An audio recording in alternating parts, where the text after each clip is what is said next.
जब आजादी के मान बात फौरी तौर पर जब वहां के शेरशाहबादी भाइयों को मीडिया का एक नौजवान पिछले 20-25 दिनों से सीमांचल की वादियों में भटकता है। मैंने उनसे पूछा कि ये बताओ सीमांचल वादियों की जबान बोल रहे हो, अब भी कहता हूँ तौबा करो और माफी मांगकर फिर समाज का बंद करने की हर मुमकिन कोशिश हम जरूर करेंगे।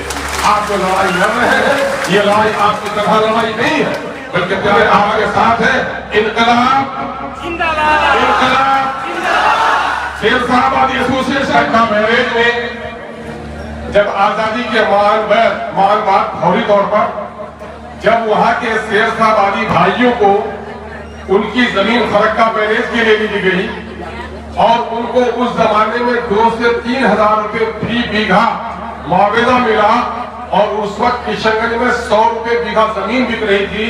ये यही बंगाल के मालदा के इलाके के रहने वाले हमारे हिंदुस्तानी भाई जिन्होंने सीमांचल में आकर जमींदारों की ओसर बंजर और जंगली जमीनों को खोद कर उससे सोना निकाला और खेती का तरीका बताया।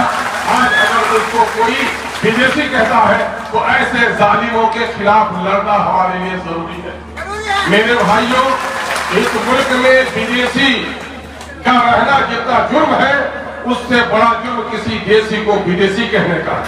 और ये जुर्म जो कोई भी करेगा हम उससे बदला लेने में कहीं पीछे नहीं रहेंगे। मैं गोपाल अग्रवाल सहित उन तमाम पर बिगड़े हुए भाइयों को कहना चाहता हूँ कि आज बांग्ला वेशभूषा में बांग्ला जबान बोलने वाले इन शेरशाहबादी को कह रहे हो कि ये हमारे नहीं है तो ये लौटकर चले जाएंगे यहाँ से वही फरक्का बैरेज के इलाके में। लेकिन जयपुरियों तुम भी तो बता दो, तुम्हारे बाप की जमीन नहीं थी, तुमको भी जयपुर लौटकर जाना पड़ेगा, फिर कैसा लगेगा? इसलिए नफरत मत फैलाओ, हम मोहब्बत से रहना चाहते हैं। और मैं दावे के साथ कहता हूं पूरे हिंदुस्तान में मैंने अक्सर कहा है कश्मीर की रंगीन शाम हो या सुबह बहार हो, कश्मीर खूबसूरत हो फिरदौस बबुए जमी हो, लेकिन मैं दावे के साथ कह सकता हूं कि चनार के फूल भी वहां हैं और नौजवानों के बहते हुए लहू भी वहां है। वहां पर बर्फ की सफेद सिलोटे भी है, लेकिन मरने वालों के सफेद कफन भी है। लेकिन मेरा सीमांचल गरीब हो सकता है, हिंदू और मुसलमानों का जो इत्तेहाद यहाँ पर है पूरे मुल्क में इसकी कोई नजीर नहीं मिलती है। इसलिए हम गरीब रह सकते हैं, भूखा रह सकते हैं, लेकिन हिंदू और मुसलमानों की मोहब्बत को जो पाड़ा पाड़ा करेगा ऐसे जालिमों के गरेबान को चाक करने में कभी पीछे नहीं। हम यहाँ मुबारकबाद देना चाहते हैं यहाँ के हिंदू भाइयों को, यहाँ के दलित भाइयों को, यहाँ के मुस्लिम भाइयों को कि माँ मरी है अगर रामू की तो अब्दुल रहमान भी जाकर वहां रोता है। ये अब्दुल रहमान भाजपा वाला नहीं, अब्दुल रहमान का मतलब अब्दुल रहमान।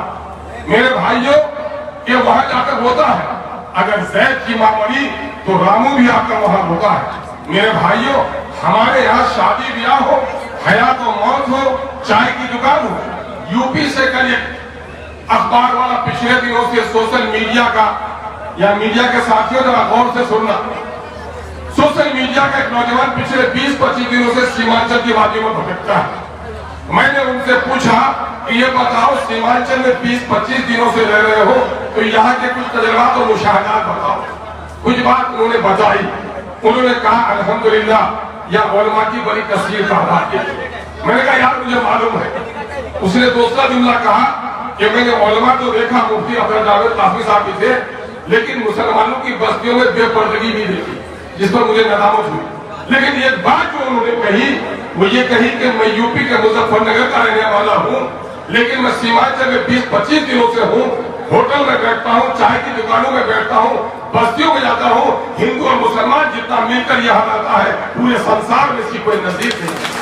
मेरे भाइयों एमएलए से गोपाल अग्रवाल साहब, यहाँ सीमांचल के गरीबों की आमदनी कैसे बढ़े, यहाँ स्कूल कैसे खुले, हॉस्पिटल कैसे खुले, यहाँ तैयबपुर में पुल कैसे बने, कभी फिक्र नहीं हुई।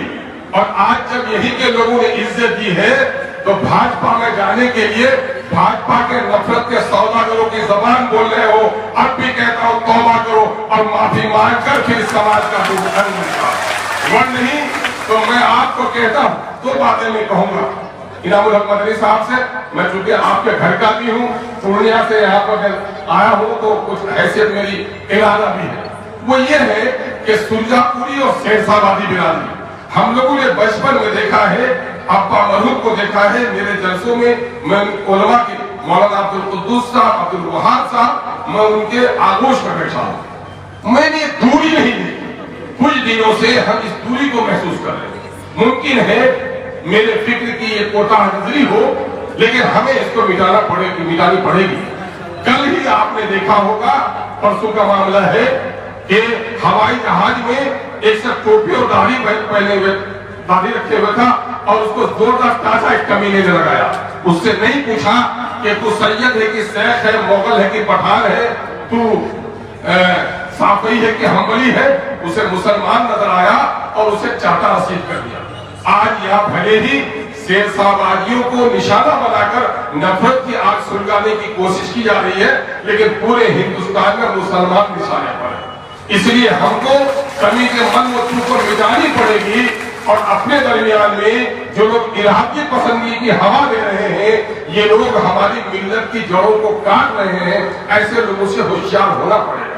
मैं मसलकी इख्तलाफात का मुनकर नहीं हूँ, मसलक अमल के लिए है, नफरत के लिए नहीं है। इस फैला को भी हमारे अहले दानिश को आकर मिटानी पड़ेगी। हम ये देख रहे हैं कि मीर का एक शेर है जो माना है कि मीर क्या सादा लौ है, बीमार हुए जिनके खातिर उसकी अवतार की पेटे से दबा लेते हैं। शेरशाहबादी के लोग भाइयों, ये आपके साथ शरारत नहीं हुई है। आज से 30 साल 35 साल कबल तस्लीमुद्दीन साहब के नाम से बांग्लादेशी का नोटिस जारी हुआ। आज से 35-40 साल पहले जावेद आजाद के अब्बाजान के नाम से भी, रफीक आलम मरहूम साहब के नाम से भी यहाँ पर बांग्लादेशी की नोटिस जारी की गई थी। इसलिए इन चीजों से बाहर आइए, अपने समूह में इत्तेहाद पैदा कीजिए, और हम मिलजुल कर लड़ेंगे।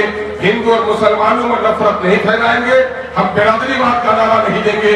जो लोग भी मुल्क के आईन और इंसानी बिरादरी के खिलाफ आवाज उठाएगा, ऐसे लोगों की जबान बंद करने की हर मुमकिन कोशिश हम जरूर करेंगे। आप जो लड़ाई लड़ रहे हैं, ये लड़ाई आपकी तरह लड़ाई नहीं है, बल्कि प्यारे आका ने कहा पूरी उम्मत एक जिस्म वाहिद की तरह है। किसी भी अज़ू को तकलीफ पहुंचे तो पूरा जिस्म मुतासिर हो जाता है, लेकिन जिनको लकवा होता है वो मुतासिर नहीं होता है। अल्हम्दुलिल्लाह मैं आपके दरमियान में हूँ, आपके दर्द को महसूस करता हूँ। ये दर्द आपका दर्द मेरा दर्द है, उसके लिए जहाँ भी लड़ना पड़ेगा। आपको ईमान दामे दिल में कदमे सुखने आपके साथ है। इनकलाब जिंदाबाद, इनकलाब शेरशाहबादी एसोसिएशन, शेरशाहबादी एसोसिएशन, नफरत फैलाने वालों, नफरत फैलाने वालों, सीमांचल की एकता। बहुत बहुत शुक्रिया। अस्सलाम वालेकुम। आदाब।